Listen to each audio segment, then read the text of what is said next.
All right, guys, it is 9:01. I know it's 10 o'clock for a lot of you, so I'm going to go ahead and get started.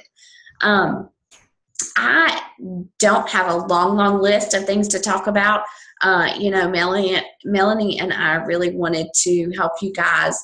I know that time management is an issue for a lot of you. And it was for me in the beginning. I mean, it still is in a lot of ways, but in the beginning, I don't know where all of you are at. But, when you're trying to figure things out, when you're trying to answer, responses that you get and post your workouts and do your personal development and do your invites, and try to add value in a lot of other ways, it can definitely seem overwhelming. So I hope that some of the things that I have to share with you tonight are helpful. And then we're going to talk about follow-ups too, because that is huge. That is, follow-ups, have definitely gotten me where I'm at and keep me going every month. So we're going to talk about that as well. But before I jump into, or as I jump into time management, what are some things that you guys struggle with the most? Does anybody, I know that the group, some of you guys talked about you have kids, you have full-time jobs. What is it? What is it that you're not finding? Anybody want to share? Kids.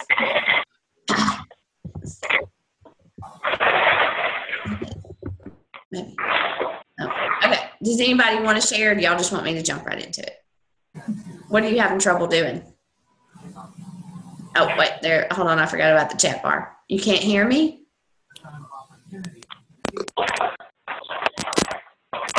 Yeah. Okay. Maybe it's because of the noise. Okay. I'm going to mute everybody, and y'all can just chat with me. That's fine. All right. Is that better? Yeah.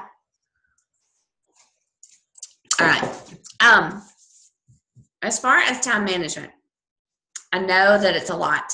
And one of the first things that I encourage you to do, and Melanie already talked about this a little bit, in the group last week, but it is very important if especially if you're having trouble and you don't have time just to sit around and think about, what am I going to post today, or who am I going to invite, or should I invite to coaching this week? Sitting down, obviously you need a monthly goal.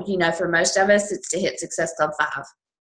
I have a monthly goal most months of inviting 2 people to challenge groups. Sometimes, sometimes it's different. Sometimes it's to help my coaches get to Success Club 5. Maybe that's high on my list. And I break that down into weeks. I break that down into, what do I need to do each week? And on Sunday, or sometimes it's Monday before I get around to it, I sit down, I look at my week, I see what I already have planned. I have 2 children. I work a full-time job too, so I have meetings, I teach classes. I have, like I said, 2 little boys. We are in the thick of t-ball and baseball and church activities, so I sit down and I look at what I already have planned out for the week, what I have to work around. And I start there. So this week, I start a challenge group next Monday on April 20th. And I also start a coaching sneak peek. So obviously this week I had to invite to both of those. I had to follow up with the people who were interested that I invited last week. I had to create my coaching sneak peek image, so I had a list of very specific things that I have to do. Obviously, every day you should be inviting. Every day you should be posting about your workouts, maybe what you're eating. Every day you should be reading your professional development. Those are kind of givens. Those are things that I'll talk about in just a minute to help you guys get those things in as well. But at the beginning of every week, sit down and make a list of what you need to do. If you has everybody hit Success Club 5 yet? Has anybody hit it yet?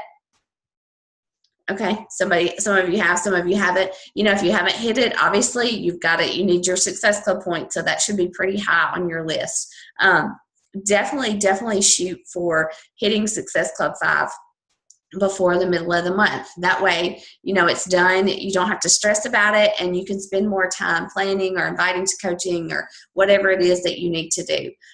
So I can't stress enough how important it is to take that time. Take 15, 20 minutes on Sunday afternoon or Sunday night to sit down and make a list of things that you need to do this week and plug them in around the other things that you have going on.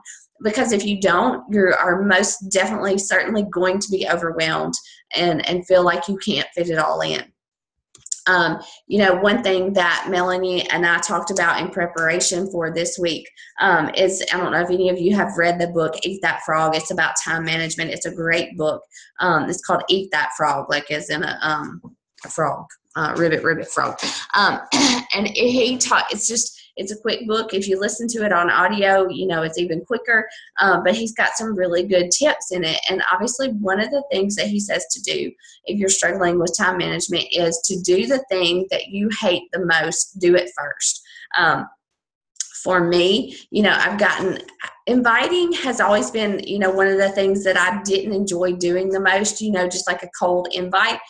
So if that's what you hate the most, I say hate, that's a strong word, but whatever you struggle with the most, do it first. For some of you, it may be your professional development. If you have Audible, or if you can pull up the National Wake Up Calls on your phone, on your podcast, listen to it while you put your makeup on in the morning, or listen to it while you do your workout, or listen to it while you're on your drive to work. Even if it's just 5 minutes, 10 minutes, you're going to get a lot of information in those 5 or 10 minutes, if you're listening especially, that's going to give you ideas. It's going to comfort you. It's going to be information from people who have been doing things like you, and they can relate, and they have tips for you.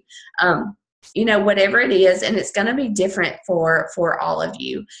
For some of you, it may be inviting. For some of you, it may be creating images, and I have found that the thing that I like to do the least, if I put it off, I spend a lot of time worrying about it, and I waste my time in preparation trying to do it. So if you just get up, you do it first thing, or whenever if you have a power hour, at the top of the hour, do it, and get it done with, and then you can kind of enjoy the rest of what you're doing. Another thing is that, I can't remember if I shared this in this group or not, but there is an app that I have discovered, and I will definitely have to use this more when I'm at home with my children this summer. But it's called 30/30. I don't know if you guys can see this at all. Maybe not. Can you see that? Like that? And you basically list out your tasks that you need to do, and you assign a time limit to it. So, like if I say invite, I would probably assign 5 or 10 minutes to it. You hit start, and when the timer goes off, you stop and you move to something else. If you need that kind of structure, that's a great app. And, I kind of do, especially when I'm going to be home with my boys who are 4 and 6 this summer, with mama in my ear. It will be hard for me to stay focused. So I will use that app so much more. And I use it a lot when I have a long list of things, especially like little things to do.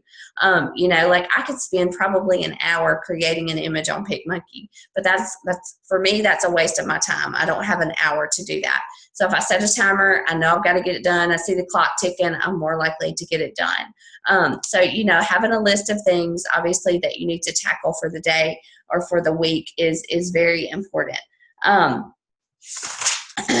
Another thing, and that was kind of an example, but guys, technology, our phones, what we can do like from anywhere in the world, is very much to our advantage as coaches. And it took me a little while to realize what all I could do from my phone. I felt like I had to be sitting in front of a computer, and I do, if I need to be at my computer for the most part to send people links to videos and things like that. But I pretty much do everything from my phone.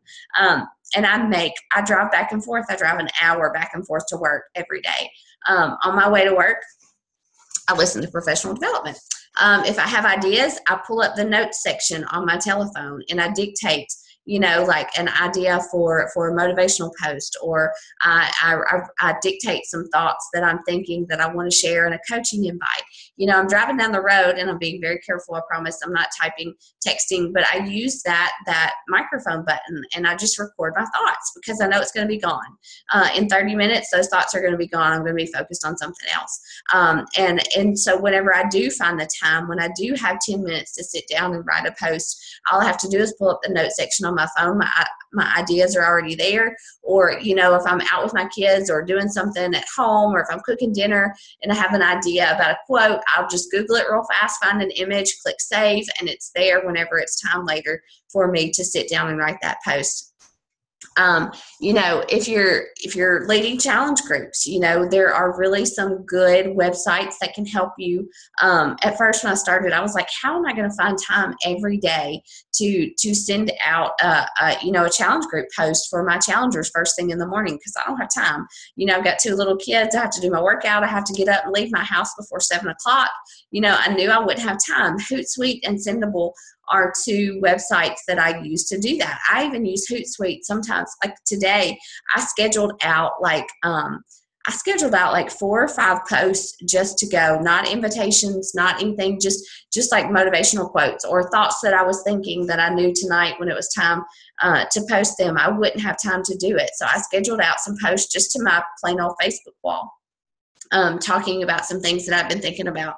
I scheduled some things to my like page, and like I said, these were not invites, these were not challenge group anything. They were just thoughts that had been going through my head, and I knew that at the peak time for me to post them that I would not be able to do it. So I scheduled it.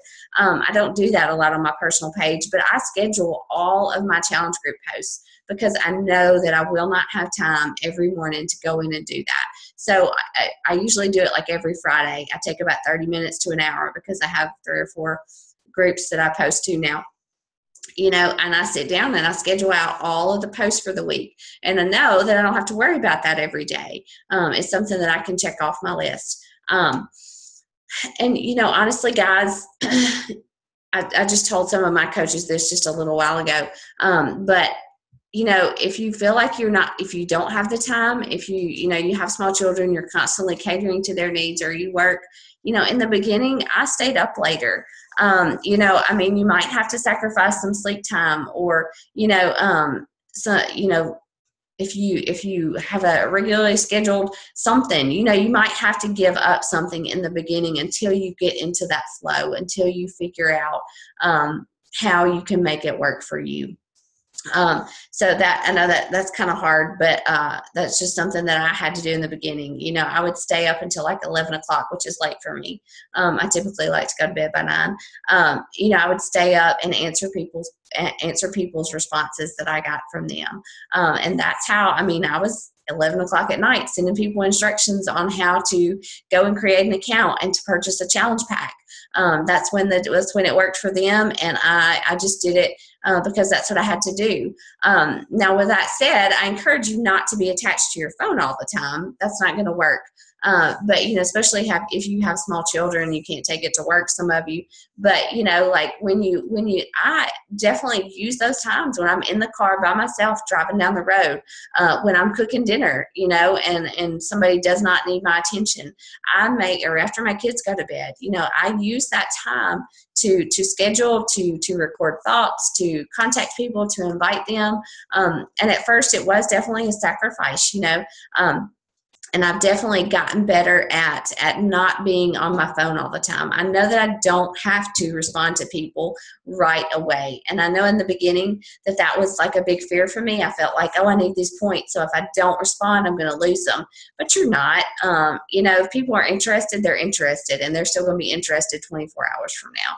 So, definitely don't sweat it. Don't stress yourself out and neglect your family or your job or whatever it is that you have to do. Yeah, Jennifer, I can use those. That's what Melanie said too, but I contacted them about it, and the way that I do it is I set up the group I use the group ID, and it's worked for me, and apparently it's still going to work. I don't know. I'm going to wait until the 30th to see what happens. But it's supposedly it's not supposed to be working for me now, and I am able to do it. So I guess I'll have to see. If it doesn't work, I don't know what I'll do. I'll have to rethink that. I might have to get up like 15 minutes earlier. But anyways, so there are lots of applications, lots of tools that you can use. As far as your professional development, does anybody use Audible? Does anybody use Audible? It's an app on your phone that you can download books and listen to them. I would not get my professional development in if I didn't have Audible. Another thing that I use is I do listen to the National Wake Up Calls on podcasts. All you have to do if you have an iPhone or an iPad is to, subscribe to the Beachbody, the National Wake Up Calls. I listen to those, again, like when I'm driving down the road. I listen to them a lot of times when I put my makeup on in the morning or when I'm fixing my hair. Even if it's just 5 minutes, I get a lot of information in those 5 minutes, a lot of ideas, a lot of motivation. I listen to it, sometimes, like I said, when you're probably can gather that the time that I have is like when I'm cooking or when I'm driving or whatever. But, just whenever you can find the time. I mean, you can clean your bathroom while you listen to a National Wake Up Call. You can mop your floor while you listen to a National Wake Up Call. It's going to fuel you. And it's so important. And that's why we encourage you to do it. And it will definitely motivate you. So that was kind of what I had mostly on time management. Let's see what she said. Are the podcasts through iTunes? They are, and I was going to check on that for one of my coaches. They don't have an iPod or an iPhone. You can log in. You can go to your back office, your online office, and pull them up that way. Like if you're at home, you can listen to it through your computer. I don't know. I'm sure there's a way to listen to them, but I'll have to figure that out. Does anybody have any ideas? If you can listen to things that are podcasts or not through your iPhone. But yeah, you can pull them up on your computer and just, I guess if you have a laptop or something, just move it while you're doing something else. Let's see if I had anything else on here. Honestly, my biggest tip, just based on my personal experience, is to utilize technology. If I had to sit down on my computer to do everything that I do as a coach, I wouldn't make it. And like I said, when I come home, I try to put my phone away. Or, when I'm at work or doing other things, I have to put my phone away, put it on silent. But whenever I can, when I'm on my own, I make the most use of that phone, and you can sit down and send out 3 invites every day in like 5 minutes. You can add 2 or 5 new contacts through Facebook by just clicking through and doing that. What's the other thing? Obviously, to be proof of the product. I'm sure that a lot of you, do y'all find it difficult to find time to do that, to do your daily posts about your workouts? Anybody? That's always been pretty easy for me, and I've gotten better at it the more I use those photo editing apps. But that was all I had on time management. Does that help anybody? Does anybody else do you have questions about anything? Any of that? Okay. As far as follow-ups, shoot, I just undid that. Hold on, guys, just a second. Let me download this. Yeah. Hold on just a minute.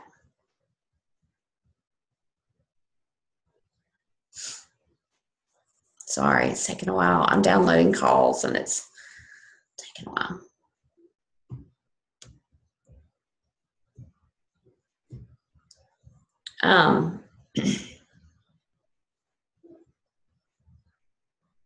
Okay.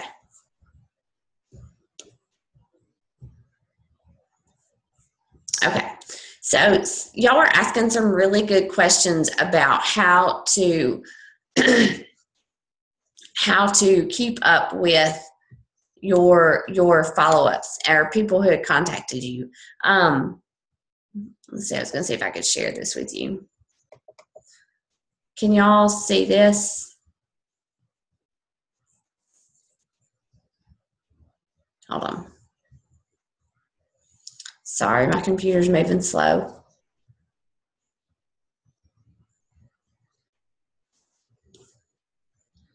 All right.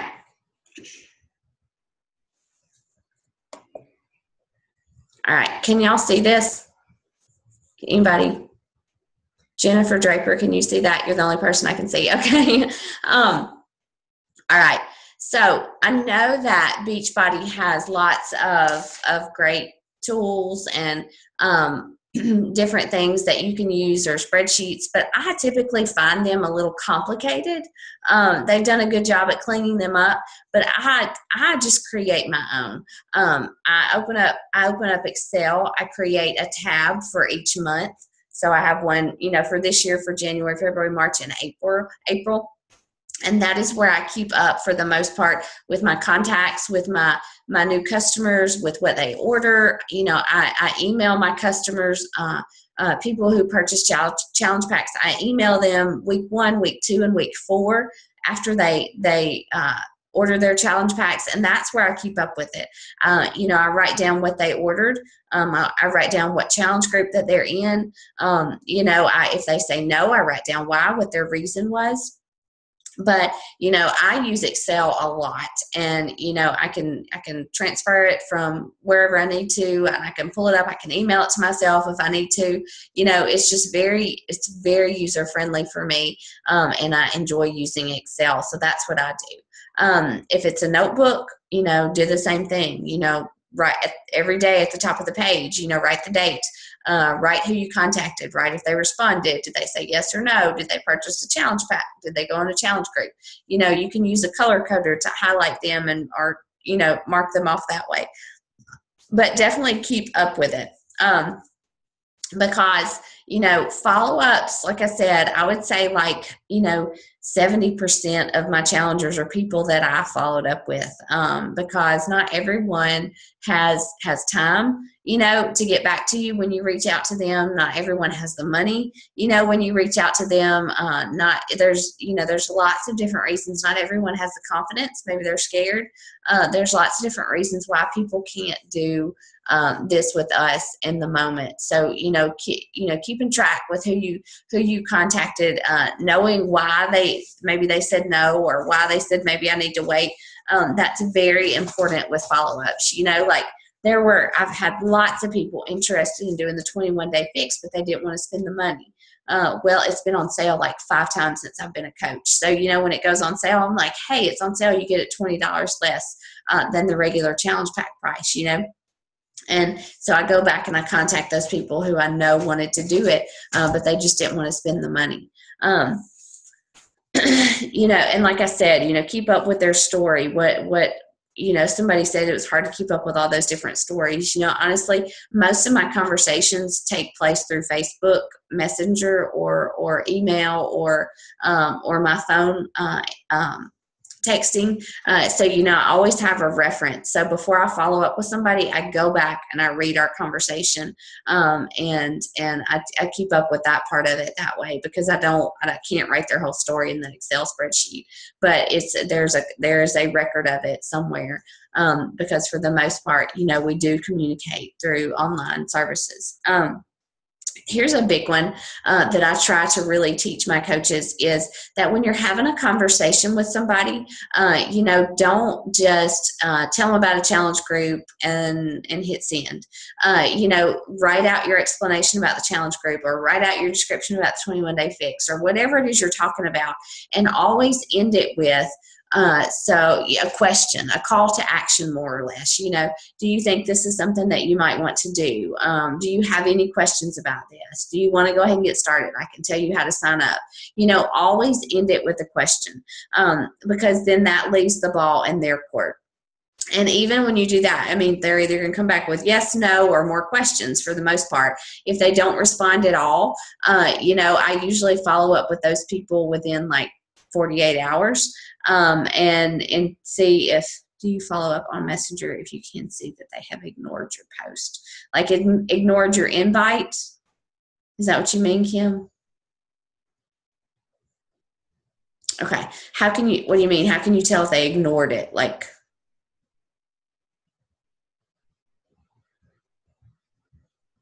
like you can tell when they've been on there. Like if you do it on the laptop, you can see that they've read the Where post. it's read. On. Yeah, I don't typically, I mean, I don't always take that as just that they ignored it, because I've had a lot of people that have read it. They just couldn't get back to me then. And when I follow up, they still want to talk about it and end up ordering a challenge pack. So yeah, I follow. If they don't answer me, I always follow up. If they don't answer me again, I leave it alone. Definitely, but I definitely follow up if I send out something and they don't answer initially. I definitely always follow up, because again, if you think about it, like I get lots of messages when I'm driving down the road, and I can see it. I might pull it up, but I can't answer it then, or my phone's open. Maybe my kids are playing with my phone and somebody sends me a message and it opens it. That doesn't mean that I saw it and I ignored them. It just means I couldn't get back to them right then. So definitely follow up with those people. And like I said, if you follow up with them and they still don't respond, or they say no, then that's when I definitely let it go. And even then, guys, I've had a lot of people, like this month in my challenge group that starts Monday. There are so many people that are in this challenge group that I invited like back in August or September. And either they didn't have a response or they said no for some reason or the other, but now is the time.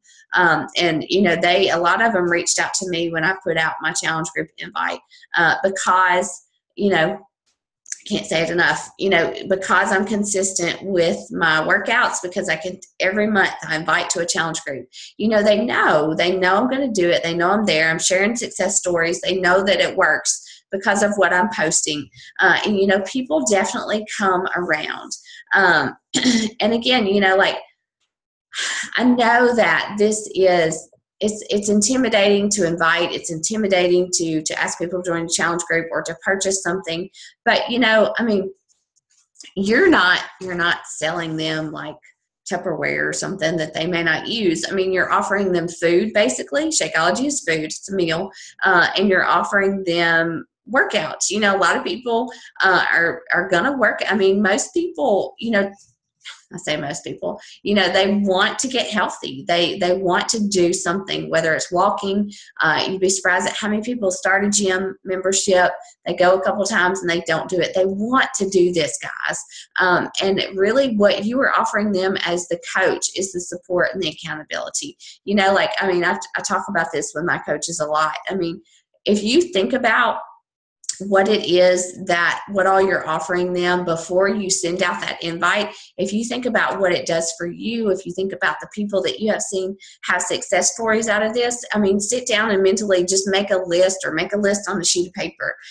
Before you send out those invites, your confidence is going to go up, because you're going to understand the value of what it is that you are offering to these people. You have to invite them to purchase something, but that's kind of just the beginning. Where your part really comes in is with the challenge group, which is, I say it's free. They're going to, like I said, they're going to eat and they're going to do their workout if they want to. But the support and everything that you are offering them is the meat of what you do as a coach. That is what you're inviting them to. That is what makes people successful. And that is what makes us different than if they went and joined a gym or tried to create their own meal plan or figure out how to eat clean on their own. Think about the value of what it is that you are offering people before you do it, and that will give you more confidence, and that will increase your responses that you get to those invites.